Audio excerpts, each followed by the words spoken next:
دانشور تھے. جب ان سے کسی نے کہا کہ جب صحابہ کرام نے یزید کی بیعت کر لی تھی تو حسین نے کیوں نہیں کی؟ تو انہوں نے بے ساختہ فرمایا جب حسین نے نہیں کی تھی تو صحابہ نے کیوں کی تھی؟ ایک سنی دانشور کا کیا خوبصورت جملہ. اب دیکھیں جو حق اور سچ کی بات کرے ممبر سے اس کا نام لیا جاتا ہے. جی کہتے ہیں جب حسین نے نہیں کی تھی بیعت تو پھر صحابہ نے کیوں کر لی تھی؟ کسوٹی پیمانہ اہل بیت ہے بھائی. پیمانہ نبی دے کے گئے اہل بیت کو. اب میں کیا کروں کہ سنی بھائیوں کو دیکھ دیکھ کے مجھے سنی عالم ہی زیادہ یاد آ رہا ہے.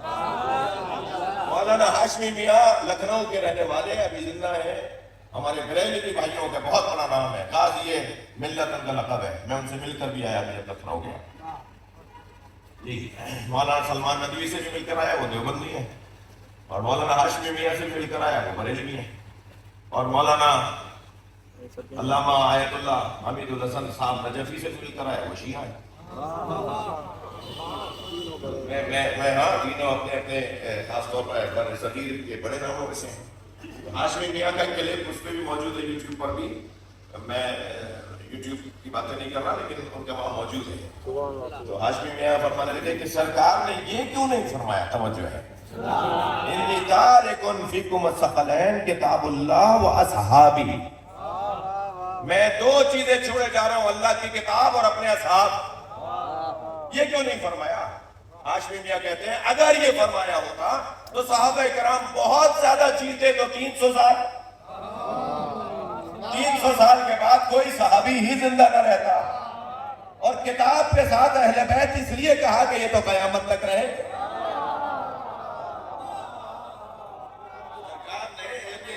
اب یہ ایک سنی عالم دین کی تشریح ہے اس حدیث کی.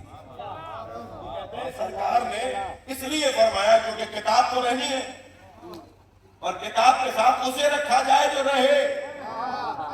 اور کتاب کے ساتھ اگر قیامت تک کوئی رہ سکتا ہے تو نبی کی اہل بیت. اور میرے عزیزوں, میرے بچوں, جوانوں, اگر آپ میں سے کوئی مجھے مجلس کے بعد روک لے, یہ کتاب تو آج بھی مسجد میں رکھی ہوئی ہے, قرآن تو آج بھی ہمارے گھروں میں رکھا ہوا ہے, اہل بیت کہاں ہے؟ ابھی تو آپ کہہ رہے تھے منبر سے کہ قرآن کے ساتھ اہل بیت کی قیامت تک رہیں گے, اہل بیت کہاں ہے؟ تو سرکار نے یہ اعلان فرما دیا, توجہ چاہوں گا, سرکار نے یہ اعلان فرما دیا کہ لن یفترقا, یہ قرآن اور اہل بیت ایسے جڑے ہوئے ہیں یہ ایک دوسرے سے علیحدہ نہیں ہوں گے.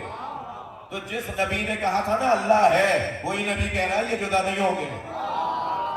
تو جیسے ہم نے مانا ان کے کہنے میں کہ اللہ ہے, ایسے ہی مانو کہ اہل بیت بھی ہیں. اب کہاں ہے اہل بیت؟ اب سوال یہ ہے اہل بیت کہاں ہے؟ نبی نے کہہ دیا ہے, مجھے نظر نہیں آ رہے تو میں اپنی آنکھوں کا دھوکہ مانوں.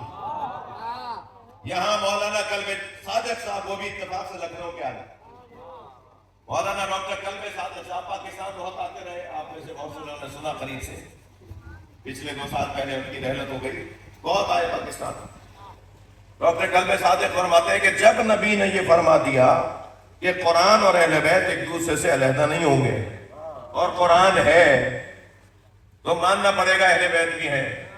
انہوں نے بچوں کو مثال دینے کے لیے, اور آج بھی مجلس کی بڑی تعداد کم سے ساتھیوں کی ہے, تو میں مثال انہی کی دہرا رہا ہوں. وہ فرمانے لگے شادی کی تقریبات میں آپ جاتے ہیں, مردوں کی طرف دولہا بیٹھا ہوتا ہے اور عورتوں کی طرف دلہن بیٹھی ہوتی ہے. نہ مردوں نے دلہن کو دیکھا ہوتا ہے نہ عورتوں نے دولہا کو دیکھا ہوتا ہے, مگر دولہا کو دیکھ کر سب کو یقین ہو رہا ہوتا ہے کہ دلہن ہے, اور دلہن کو دیکھ کر سب کو یقین ہو رہا ہوتا ہے کہ دولہا ہے. ایک کا وجود بتا رہا ہے کہ دوسرا ہے. اور جب نبی نے کہہ دیا کہ ایک اس کے ساتھ رہے گا اور وہ اس کے ساتھ رہے گا, تو اگر قرآن نظر آ رہا ہے تو مانو امام مہدی ہیں. صلوات پڑھنے محمد و آل محمد.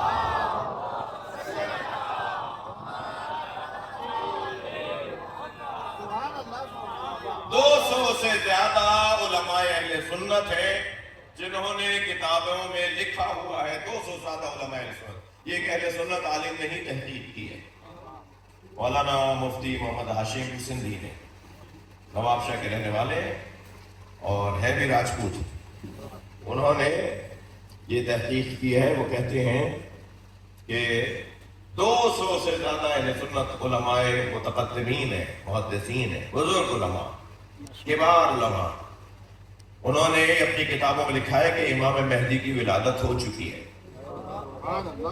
یعنی یہ بحث جو ہے کہ حضرت کی ولادت ہوئی ہے یا نہیں ہوئی، اس کے متن میں تھوڑا سا اصلی بات مکمل ہے، ایک ہی ہے، لیکن متن میں الفاظ میں بعض اوقات ایک لفظ پہلے آیا ہوا ہے اور ایک لفظ بعض اوقات وہ لفظ نہیں آیا ہوا.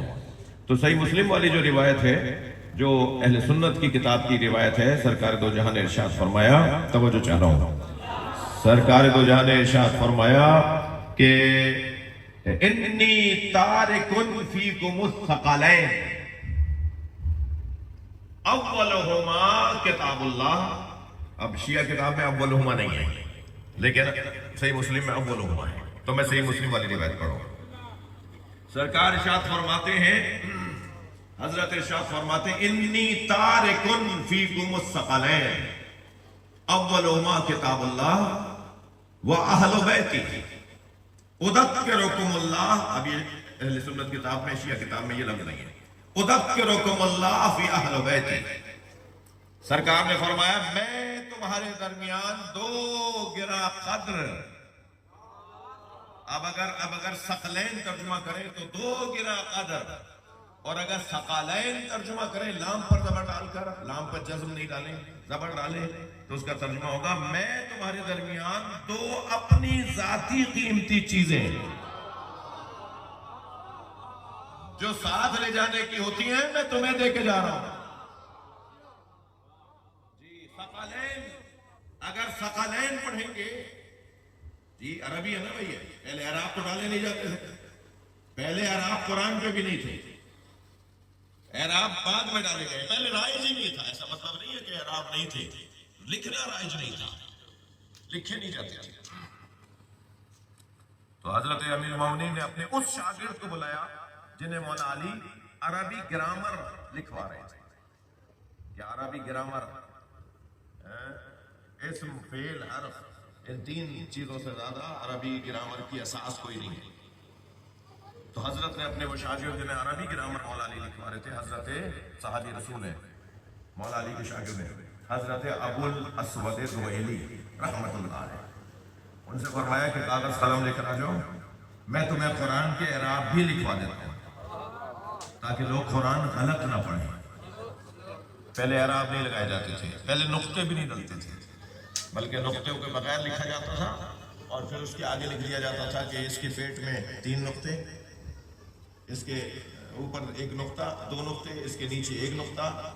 اگر بے اور تے کو بغیر نقطوں کے لکھیں گے تو پھر آگے لکھتے تھے اس کے نیچے 1 نقطہ، تو پھر بے مراد ہوتی تھی. اور اگر تے لکھنا ہوتا تھا تو کہتے تھے اس کے پہلے تے کا وہ لکھ کر پھر کہتے تھے اس کے اوپر 2 نقطے. رائج تھا، ایسا رائج تھا، کوئی غلط اور صحیح کی بحث ہی نہیں ہو رہی. ہر زمانے میں رسم الخط اور ہر زمانے میں لکھنے لکھانے کے دستور طریقے مختلف تھے. اب ہمارے بڑوں کی جو کتابیں ہیں اس کے اندر وہ فارسی کے الفاظ کثرت کے ساتھ ہیں. پہلے بڑی یہ لکھا ہی نہیں جاتا تھا، بڑی یہ لکھا ہی نہیں جاتا تھا، چھوٹی یہ لکھا جاتا تھا. تو چھوٹی یہ اب ہے کو اگر چھوٹی یہ کے ساتھ لکھیں تو آج کیا پڑھیں گے؟ ہی. پہلے وہ ہے ہی پڑھتے تھے مگر لکھتے ہی تھے. اس طرح اتنے مسائل ہیں، خاص طور پہ جو پرانے رسم الخطوں کو دیکھنے کے بعد پھر اس کا دوبارہ سے آج کی زبان میں ڈھالنے کا جو کام ہے وہ بہت مشکل کام ہے، ہر ایک کے بس کی نہیں ہے.